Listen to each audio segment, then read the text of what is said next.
Hi everyone, number one Marmaduke fan here. It's 1 a.m. I was cleaning my room but staying up too late, and uh, I guess I did the thing again. I saw Jordan D. Peterson's name on a YouTube video. I said, "Oh, I'll click that," and it's Jordan Peterson. I'm no right winger by the Queen's Journal. And as I was working, the camera panned across these protesters, and one of them was just this effeminate, tepid looking little man with a sign that says postmodern cultural Marxism. And it's a drawing of the aliens meme guy. And this is intended to mock Dr. Jordan Peterson for talking about postmodernism and cultural Marxism. And the second I saw that poster, I paused and I thought.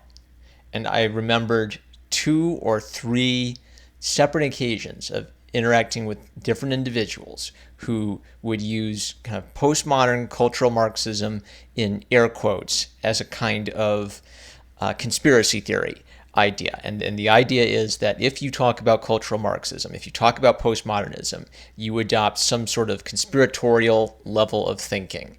And I've seen a few articles from kind of left-wing press sites. If I can remember what they are, I'll put them in the description below. But the reason I paused looking at that meme, and I'm going to show it here on the screen, is what clicked is there's something important here. Why do we keep seeing this argument over and over again, this accusation of conspiracy theory? Well, it's a convenient argument. It's a good way of dismissing someone that you don't like. But where'd this argument in particular come from?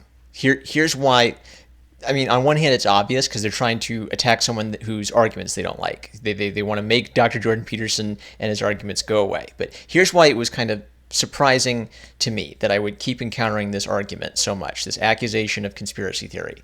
When I was in university, at a major American university in the arts, and I was reading essays by Marxists, I could tell the difference between a professor who was not a Marxist and was simply talking about Karl Marx as a significant historical figure who influenced world history and therefore influenced the history of art. You can't really talk about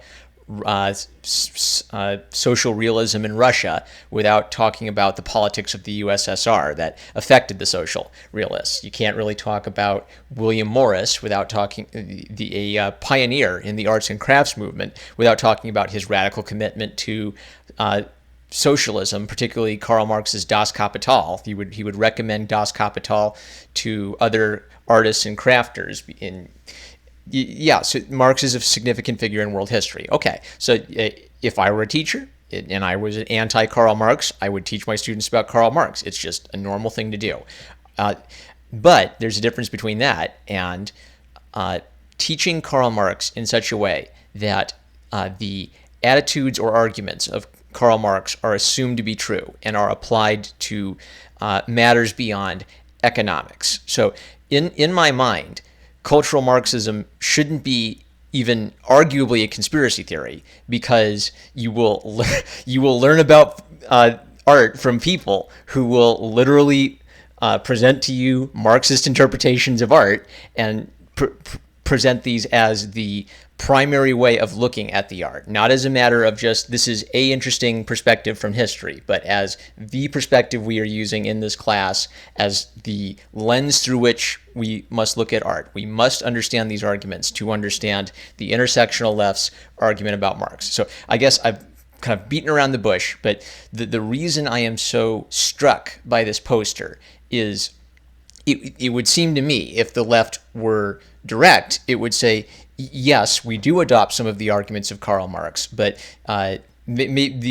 if I were on the left and I were an advocate of Karl Marx, then my argument would be something like, you shouldn't blame me for the deaths caused by communism, or you can't blame Karl Marx for the deaths caused by communism. He couldn't have anticipated that. We're just trying to apply good arguments which come from Karl Marx, and we want to throw away the bad arguments which come from Karl Marx. So I think the argument that cultural Marxism is a conspiracy theory comes from a place where these left-wing students do not want to be identified with Karl Marx. They do not want to have Marxism hung around their neck like an albatross, because they recognize that with Marxism comes, I don't know, what 100 million plus dead in the 20th century. Thank you, theories of Karl Marx. And they just don't want to, it's like poison. So even if they are sympathetic to Karl Marx, they don't want that death toll hung around them when they're debating economics, or when they're debating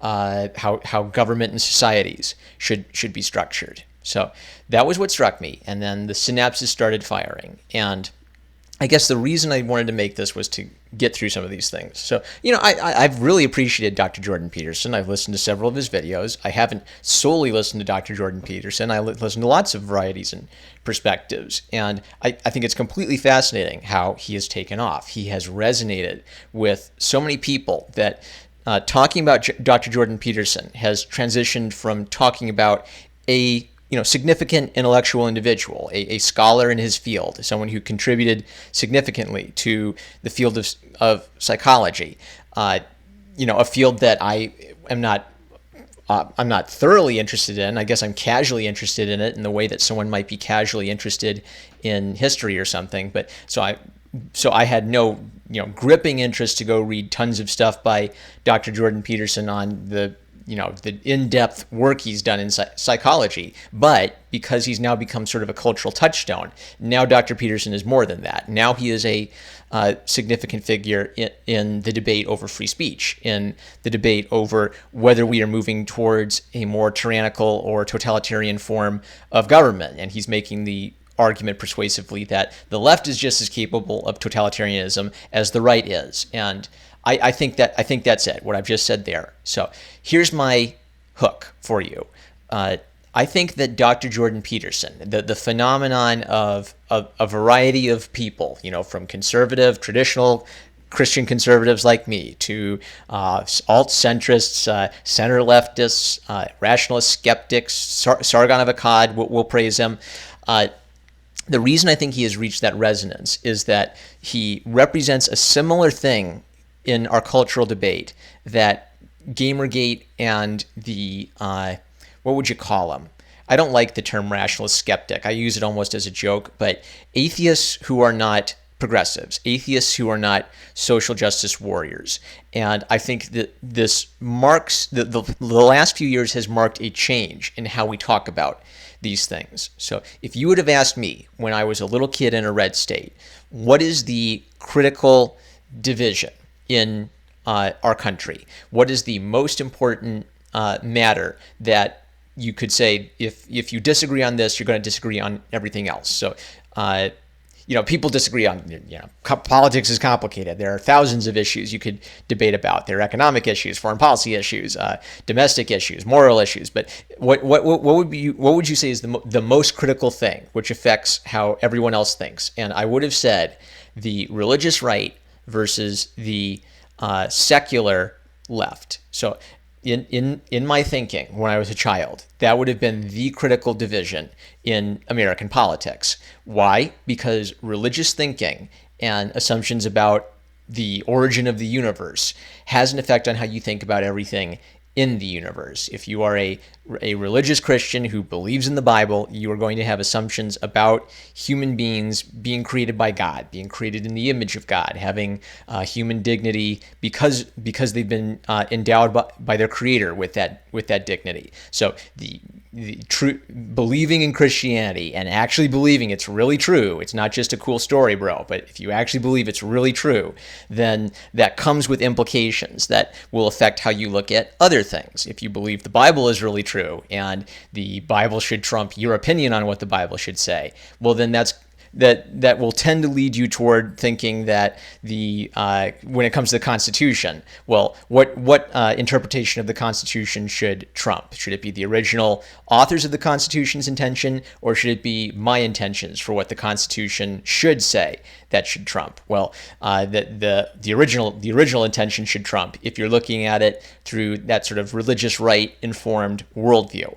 Okay, so what did I have on the opposite side of the equation from that? The secular left. So I would, and I it's not like it was stupid. I knew there were conservative atheists like George Will, and I knew there were progressive Christians. But in my thinking, the the philosophy of atheism would have naturally led people in a leftward direction. And this would lead them towards Karl Marx. This would lead them toward,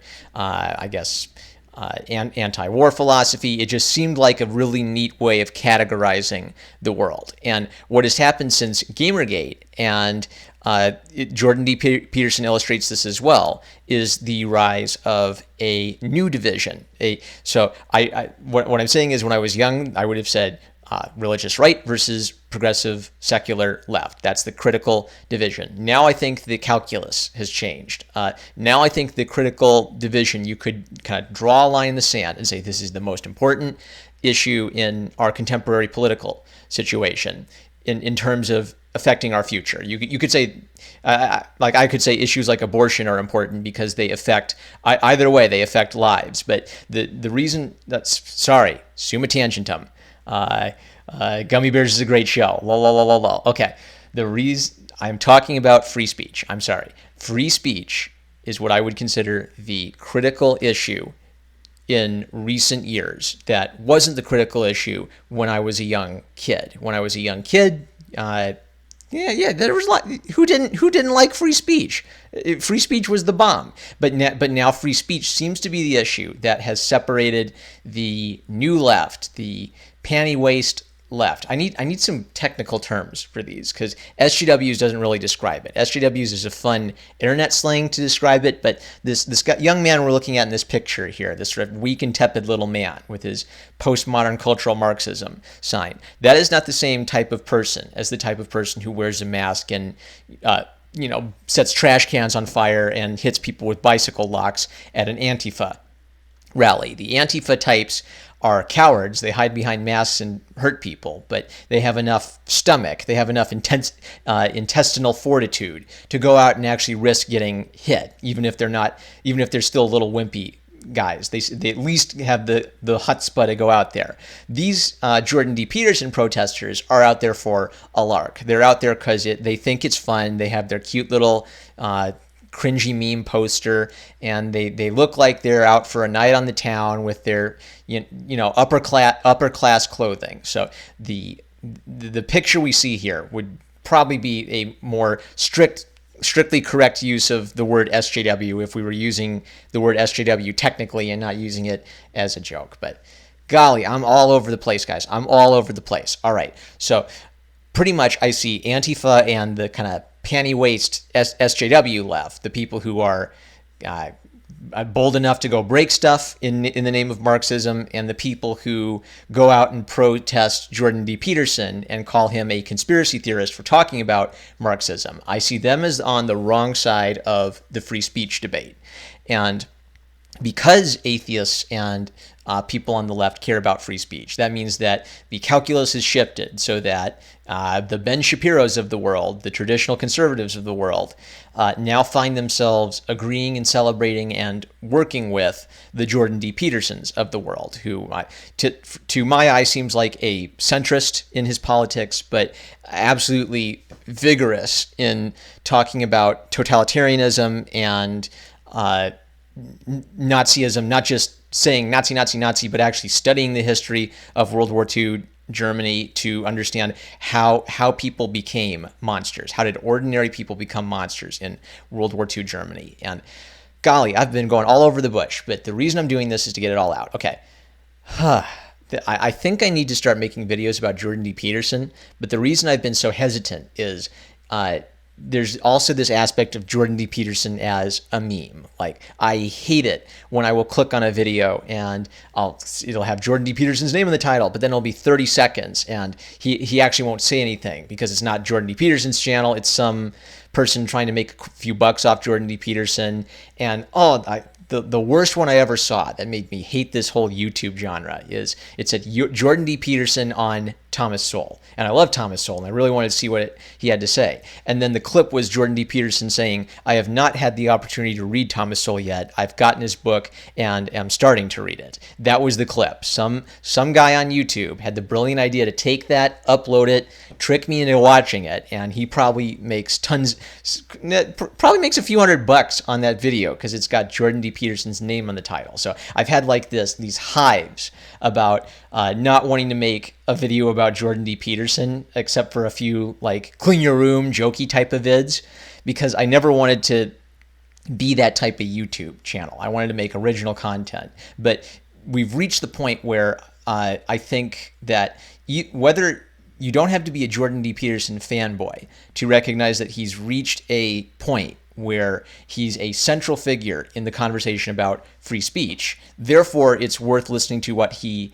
has to say. And if I were to make content on the subject of Jordan D. Peterson, there's a very particular type of content I would want to make, and that would be content that is not just me capitalizing on his name and capitalizing on the YouTube algorithm, but content that would further the discussion and help young people who are discovering Jordan D. Peterson go another step. So the idea of the series would be go beyond just listening to a YouTube video of Jordan D. Peterson. Go read some of the content he's talking about. Go look at some of the cultural Marxist essays, and then you tell me that there isn't cultural Marxism in the American universities. Okay, you can say cultural Marxism is a conspiracy theory, and I can just look. Oh, look, there are all my essays. Oh, look at that. Look at all of these Frankfurt Marxist schools thinkers I was assigned to read. Well, how about that? I didn't imagine it. It wasn't a conspiracy theory. Oh my. Okay, so I think the problem is that many on the left isolate themselves and refuse to listen to a Dr. Jordan D. Peterson, or they might actually find him persuasive. So they're not going to listen to a guy with a cartoon Great Dane profile picture. But dang it, I am just all over the place today. It's 1:17. This is the worst Summa Tangentum yet. All right. I got to say this so I can remember this. The weird thing about this YouTube channel is I say some things for me. Maybe I need a second channel just for this type of thing where I talk to myself and say, okay, number one Marmaduke fan, you know that important thing you said you were going to do? Yeah, here's a video so you don't forget to do it. That's kind of what I'm doing here. The content I am conceiving of would be content which would look at Dr. Jordan D. Peterson's work, give you a sum of it, but it wouldn't just be a Cliff Notes.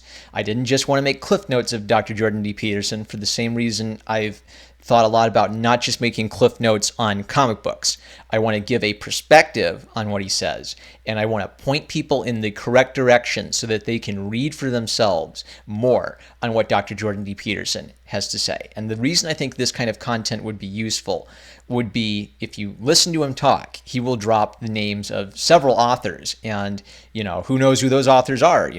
If you're just listening to him while washing the dishes, you might miss half of that. So the concept for what I'm describing, I need a good name for it. Something like point the needle, pointing in the right direction, how to get you from point A to point B, how to get you from listening to a few cool podcasts and videos to finding the content and the citations you need to make your case. That way, when you debate someone who says cultural Marxism is a conspiracy theory, then you're not just going off of what you remember from a few podcasts you've listened to. But I'd like a list of citations that you can take people to say, here are cultural Marxists. Here are classes which discuss the theories of these cultural Marxists. Here are they in their own words describing their aims for the culture. Okay, now do you want to tell me that I've imagined this in my during my time in the education system?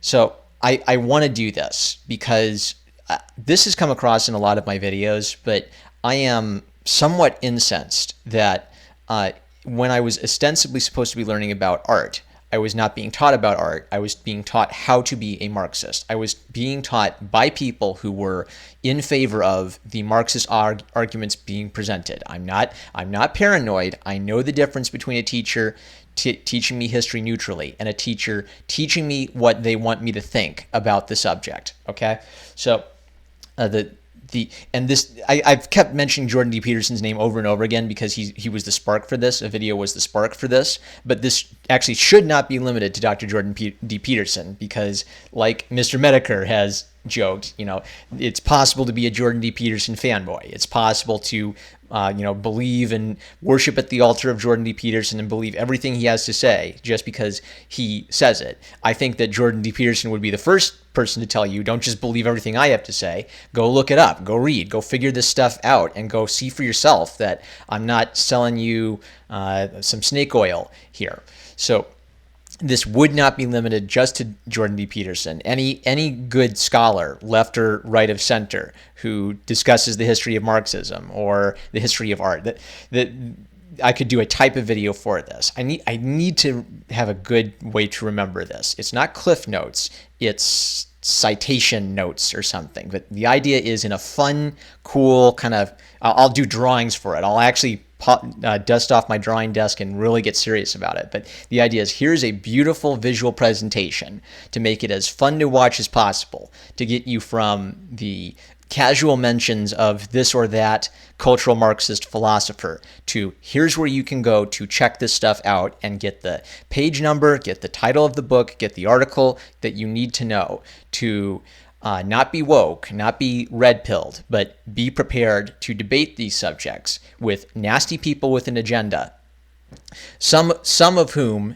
might be amenable to listening to you. If they're amenable to listening to you, then maybe you can persuade them. If they're not persuadable, then I agree with Ben Shapiro. Your goal should be to ridicule and make a laughing stock of this nasty group of people who are invading everything. Just in propaganda piece after propaganda piece I'm looking at, I just keep finding a new thing where they're present, where they're destroying everything, where they're deconstructing and replacing everything that is good with everything that they want. So, okay, I think I got the idea out. So, I'm sorry, guys.